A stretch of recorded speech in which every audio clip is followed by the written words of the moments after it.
All right, let's talk about a place that seems to just break the laws of physics. We're diving into the Jagannath Temple in Puri, India. And trust me, this is a place where faith, science, and a ton of mystery all crash right into each other. So let's just jump right in with the first thing that makes you go, wait, what? See that flag on top of the temple? Well, it always flies in the opposite direction of the wind. I mean, every single day, without fail. How is that even possible? And it gets weirder. Look at that giant metal wheel up there. That's the Sudarshan chakra. Here's the crazy part. No matter where you are in the city, it looks like it's facing you directly. Is it some kind of super advanced ancient optical illusion? Or is there something else going on? But you know, these are almost like the opening acts. The real headliner, the biggest, most protected secret of them all, isn't something you can just see from the outside. Nope. It's hidden away, deep inside the sacred idol of Lord Jagannath himself. So what is this massive secret? Well, it's a belief that is just mind-blowing. It's the idea of a god's living heart. And this is where we get to the core of it all, something called the Brahma Padarth. The belief is that this isn't just a symbol. It's the actual physical heart of the god Krishna. They say it somehow survived his cremation over 5,000 years ago, and that it's still alive, just pulsating with energy. So how do you even handle something like that? The ritual is intense. It's called Nava Kalavara, and it only happens every 12 years or so. First, they cut the power to the entire city. Total blackout. Then, a head priest, completely blindfolded, with his hands wrapped in thick layers of cloth, goes into the most secret part of the temple. In that pitch-black silence, he has to move the Brahma Padarth from the old idol to the new one. No one, not even him, is allowed to see or touch it. So what does this thing actually look like? Well, almost nobody alive knows. But there is this one incredible, super rare account from someone who claims they saw it maybe 50 years ago. Their description? They said it was like liquid silver, and that when a little bit of light accidentally hit it, it started spinning like crazy and vibrating intensely. That probably explains why they demand absolute, total darkness for the transfer, right? Okay, but wait a second.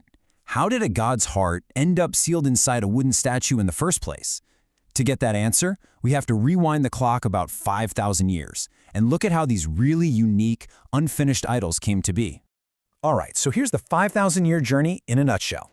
It all starts after the epic Mahabharata war. Lord Krishna is leaving his physical body, and his body is cremated, but his heart is completely untouched by the fire. It's still beating.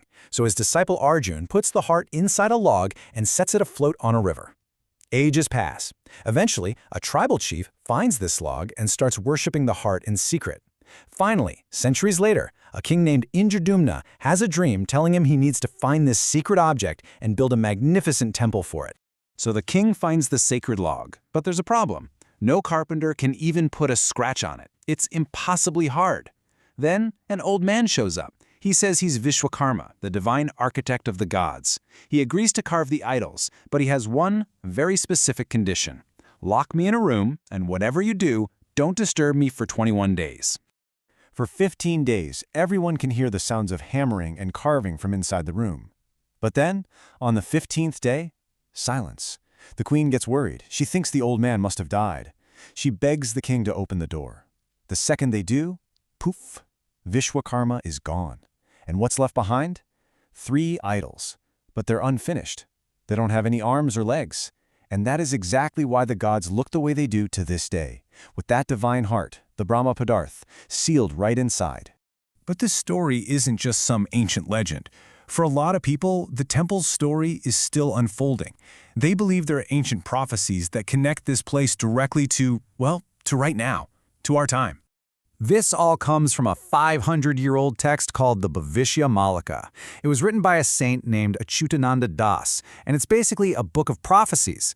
It's supposed to have all these detailed predictions about the Kali Yuga, which in Hindu cosmology is the era we're living in right now, an age of darkness and conflict. So the big question is, did any of these prophecies come true? Well, you be the judge. The text talks about a great disease that will force everyone to stay in their homes. Sound familiar? Many point to the 2020 pandemic. It also said the temple's flag would catch fire, and yep, that happened in March 2020. It predicted a great storm would bend the main chakra on the dome.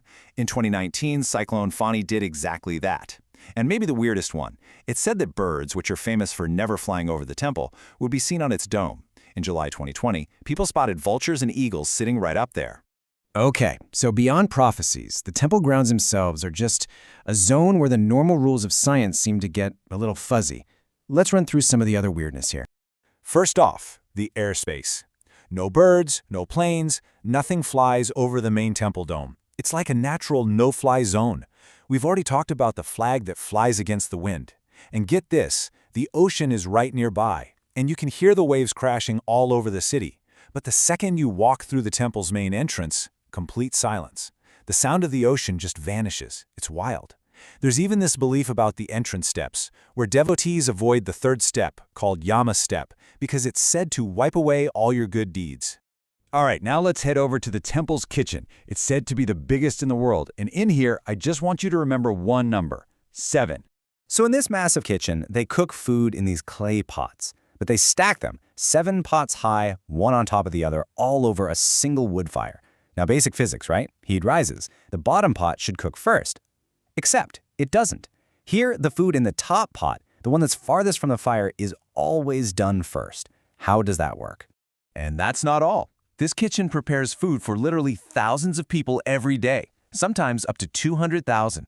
And here's the miracle. No matter how many people show up, the amount of food they cook is never too little, and there's never any left over to be wasted. It's a logistical puzzle that no one's been able to solve for centuries. So, what are we really looking at here? Is this all just a bunch of incredible coincidences? Maybe some really clever ancient engineering tricks and myths that have been passed down? Or is this a place where divinity or some other force is actually bending the rules of reality? I guess, in the end, the answer really just depends on what you're willing to believe.